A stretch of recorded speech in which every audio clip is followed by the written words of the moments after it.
Education লোনে অবান্তর খবরদারি করার চেষ্টা করা হয়।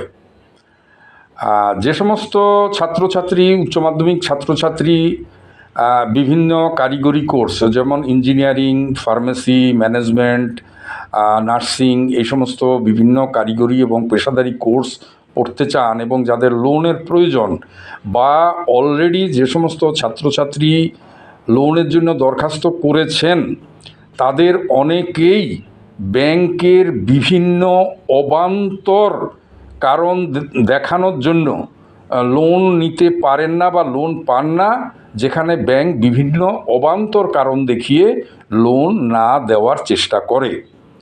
সংক্ষেপে আপনাদের জানাই, বিশদভাবে জানতে হলে হয় আমাদের অফিসে আসুন অথবা আমাদেরকে ফোন করে জানুন। সংক্ষিপ্তভাবে বলছি, 3টে কারণ দেখিয়ে ব্যাংক বিভিন্ন সময় এডুকেশান লোন দিতে চায় না। এই 3টে কারণই সম্পূর্ণ অবান্তর।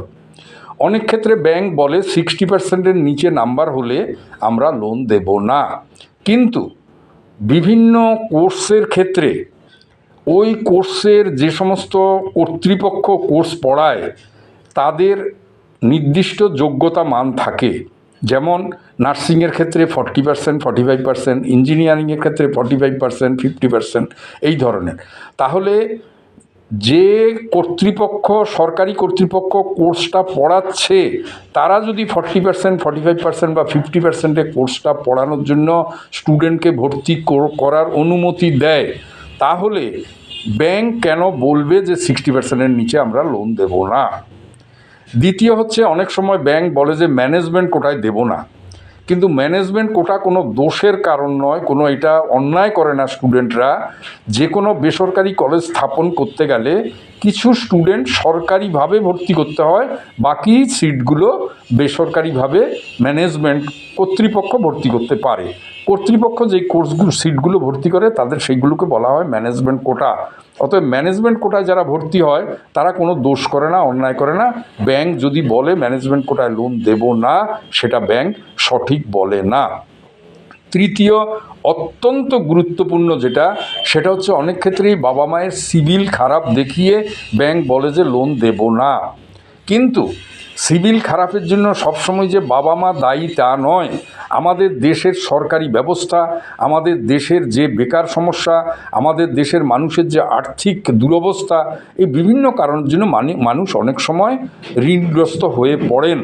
যে কোনো ঋণগ্রস্ত বাবা মায়ের ছেলে মেয়ে শিক্ষা থেকে বঞ্চিত হবে, এটা সাংবিধানিক অধিকার লঙ্ঘন করা হয়। অতএব ব্যাংক যদি বলে সিভিল খারাপের জন্য লোন দেব না, সেক্ষেত্রে সেটা ব্যাংক সঠিক বলে না। কারণ কেরালা হাইকোর্ট এবং কলকাতা হাইকোর্টের পরিষ্কারভাবে রায় রয়েছে যে সিভিল খারাপ বলে বা লো স্কোরিংয়ের জন্য এডুকেশান লোন দেওয়া যাবে না, এটা সিদ্ধান্ত ব্যাংকের ঠিক নয়। অতএব যে সমস্ত ছাত্রছাত্রী বা কলেজ কর্তৃপক্ষ ছাত্রছাত্রীদের এডুকেশান লোন নিয়ে বিভিন্ন রকম সমস্যার সম্মুখীন হচ্ছেন, অনুগ্রহ করে আমাদের সাথে যোগাযোগ করুন। আমাদের ঠিকানা doctor Ashok Kumar Sen, nursing world, Kalyani, Nadia, Kalyani মহাবিদ্যালয়ের সামনে। আমাদের ফোন নাম্বার 9748090754, ফোন নাম্বার 9748090754। ধন্যবাদ।